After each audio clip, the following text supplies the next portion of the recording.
मुंबईसह उपनगरांना रात्रभर मुसळधार पावसानं झोडपलाय।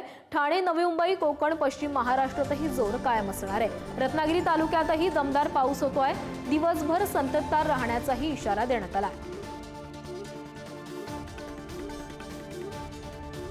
मध्यरात्रीपासून मुंबई, नवी मुंबई आणि तसेच ठाणे परिसरामध्ये पावसाची संततधार सुरू असल्याचं पाहायला मिळालेलं आहे। आपण आता मुंबईतील दादर या परिसरामध्ये आहोत आणि दादर समुद्र किनारपट्टीवरती देखील आपण पाहू शकतो। आज सकाळपासूनच पावसाचा जोर आहे तो कायम आहे आणि याच पावसामुळे मुंबईतील नागरिकांना एक दिलासादायक वातावरण देखील निर्माण झालेलं आहे।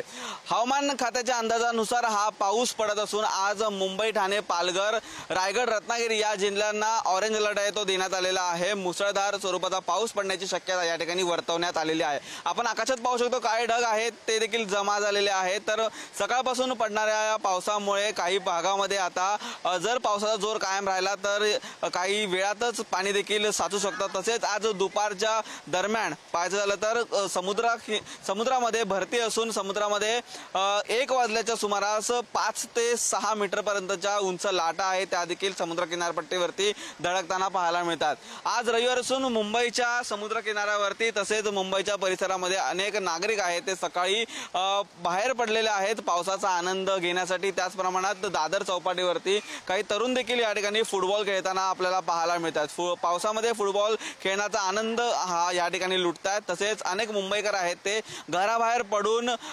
मुंबईच्या बाहेर देखील सहलीसाठी निघालेले आहेत। त्यांचा देखील आज पडत असलेल्या या पावसामुळे दिलासादायक वातावरण निर्माण झालेलं असून आज दिवसभर पावसाची शक्यता आहे ते हवामान खात्याच्या माध्यमातून वर्तवण्यात आलेली आहे। जर्नलिस्ट प्रवीण चव्हाणसह निखिल चव्हाण, पुढारी न्यूज, मुंबई।